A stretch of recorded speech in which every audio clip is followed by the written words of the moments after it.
Hello, everybody. Welcome back to Art and Outdoor Life here with John. Today, we're going to paint something very beautiful, something a little bit different, with a different sky. We're using a little bit of orange here for the sky, and I'm diluting a lot of this in with water. I do have a little bit of white on the palette, but you don't have to use the white if you don't want to. We're looking at a seascape here, and so I'm putting in a little bit of ultramarine blue here, and this is a very quick painting, and if you want to follow along, if you like the painting, go ahead. I hope it gives you ideas and inspires you to paint something a little bit different, maybe than something different. Like for me, as I've been doing a lot of landscapes. Okay, so it might look a little strange here at the beginning. Okay, I'm using ultramarine blue and some orange, and I do have white on the palette. You don't have to use the white. Okay, and so this is very quickly done, just off the top of my head for fun, and I'm using some burnt umber here.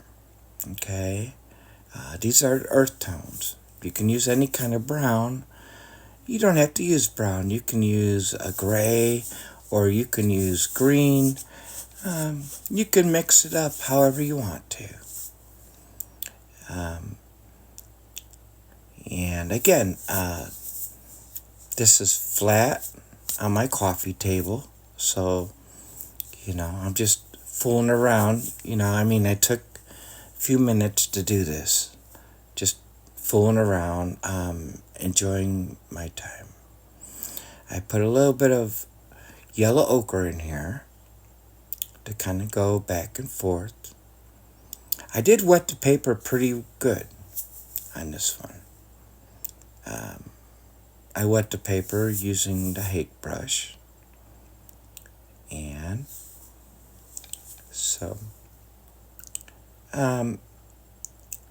right now everything's kind of mixing and blending. And please like and subscribe if you enjoy my videos. That ultramarine blue, along with the burnt umber and the raw sienna, kind of made that gray. Okay, I think you might enjoy this. So yeah, what's up with that? Okay, so I'm using a few different ways of trying to kind of smooth out the water there. I'm using a little bit of white and a little bit of light green, just to kind of looking for distance here. The darker the colors, the more upfront they are in the foreground. And not all the time, but a lot of times. And here I'm using a green. Okay. And, one thing is true. The eye we see everything, right? Sometimes the darker colors are really in the background, but they're not really. Sometimes they are, but they're not. It's kind of tricky when you're looking at things, as we do. So anyways, I put a little bit of that green. It's not a sap green. Up on the right hand side, and now I'm coming over this with a little bit of cerulean blue and a little bit of yellow ochre for the island or the landscape out in the ocean here. And just kind of playing around. You know, when you, and this here is burnt sienna. It's got the reddish tint to it. It's a brown with a little bit of red in it. I encourage you always to do like I do, you know. I love playing on the palette, playing on the paper. I love to mix colors on the paper. Because, I don't know, for me, it's like, okay, like that burnt sienna I put in there. And, you know, it started out with some ultramarine blue. And here's why I'm using the white.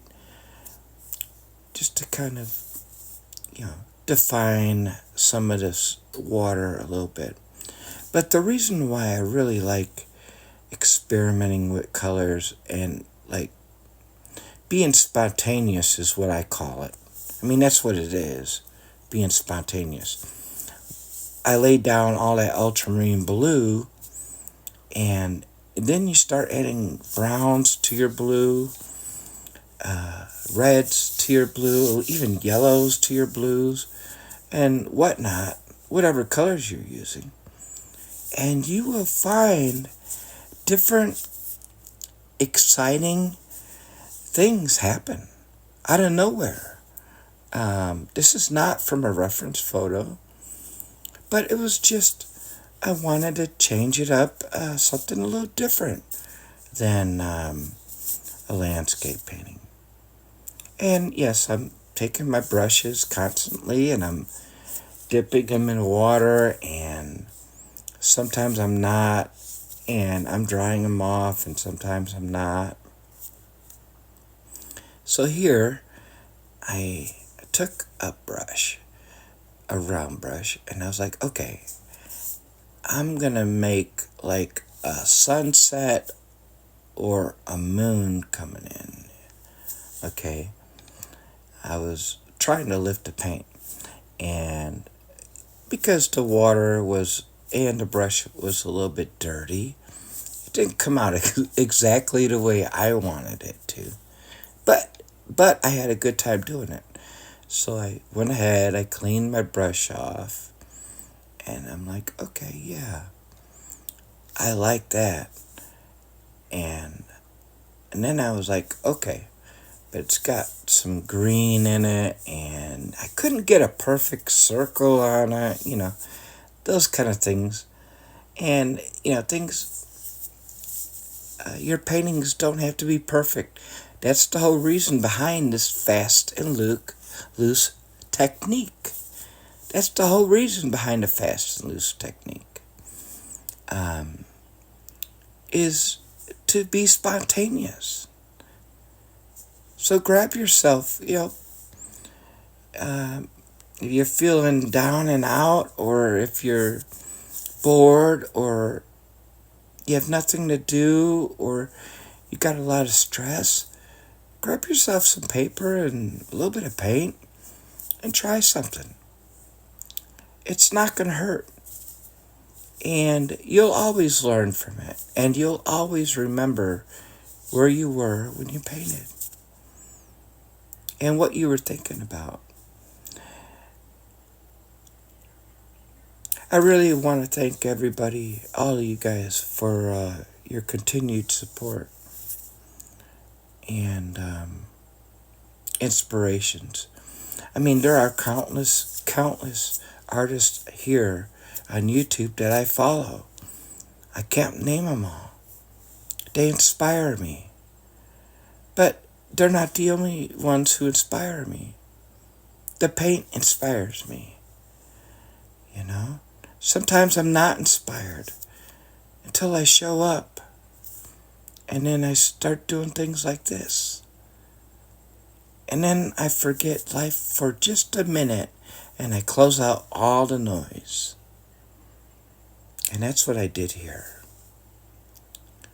I want to wish you a good day, a peaceful morning, a good evening, wherever you are and whatever time you're watching this. And I really mean it. I do.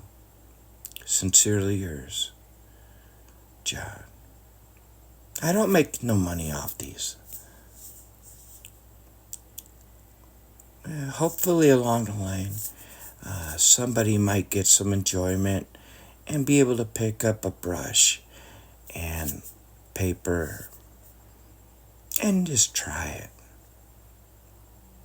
You can't go wrong.